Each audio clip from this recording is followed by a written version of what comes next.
Hi everyone. The very first, Hamdi begins his tafsir clarifying what is Qur'an and what is not. Qur'an and its surahs have names, have titles, were given by Prophet Muhammad, peace be upon him. But this much is not enough. Naming of the Prophet is not just enough for them to be counted from Qur'an, Qur'an script, Qur'an verse. When we handle a Qur'an, we see some titles, some heads, some signs, prostration marks, juz marks, his marks, which that indicates a group of verses. All of these are not Qur'an. Because Qur'an has different characteristics from hadith, even hadith Qudsi. There are so many hadiths related to interpretation of Qur'an. These are not Qur'an. For a word to be counted from Qur'an, it must be taken from Prophet as Qur'an and transmitted by tawatur. Because Qur'an is a recitable book. Because of this reason, early scholars would advise isolation. They would always say, isolate the Qur'an, which means not to write anything other than Qur'an within mushafs, copies of the Qur'an.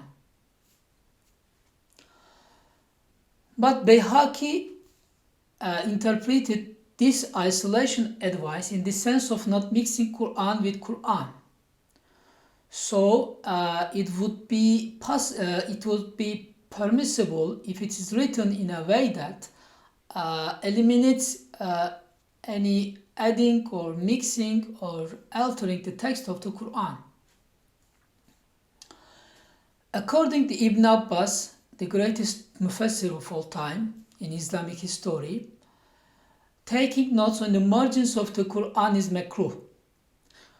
But Hamdi says it still implies abolition of karahat if it's written if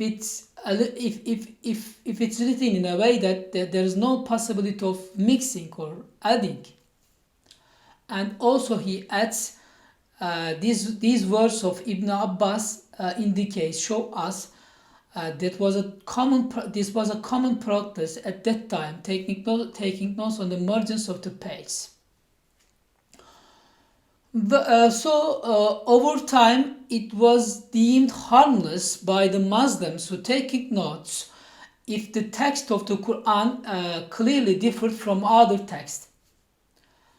For ages, Muslims handcrafted the text manuscripts of the mushafs with golden inks or calligraphy, Islamic calligraphy, or different styles of fonts, framing ornaments, art of illuminations.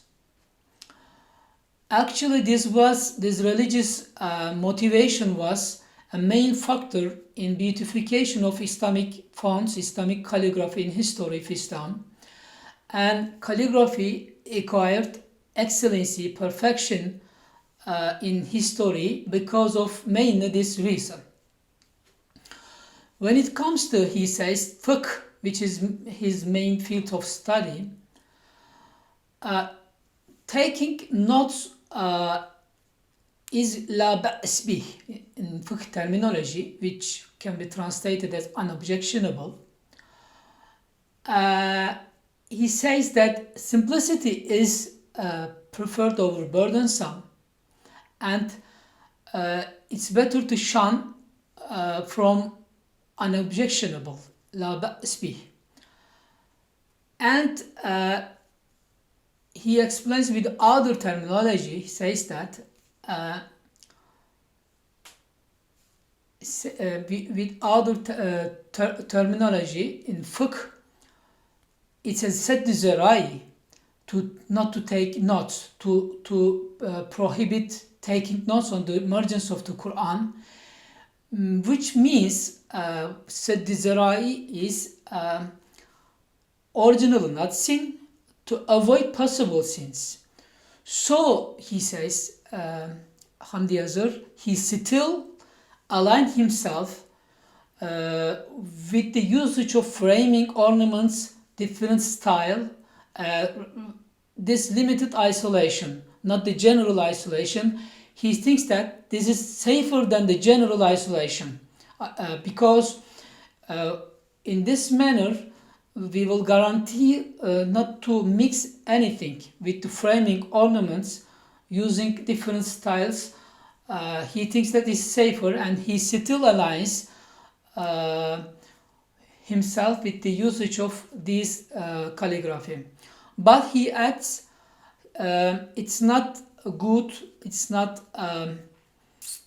it shouldn't be take notes very liken some personal prayers, very liken the text of the Quran. He still, he adds. Ultimately, he stresses importance of the pressing in modern times the Quran with very cautiously. He says it is responsibility of related institutions to inspect or to press in a manner that eliminates any possible mixing, altering, or confusing text of the Quran. So, in the first section, that's it. HAKDİNİKURANDİLİ stresses importance of protection of text of Quran and difference between hadith, hadith Qudsi and Quran. Thank you for watching. I hope see you inshallah in next chapters, next episodes.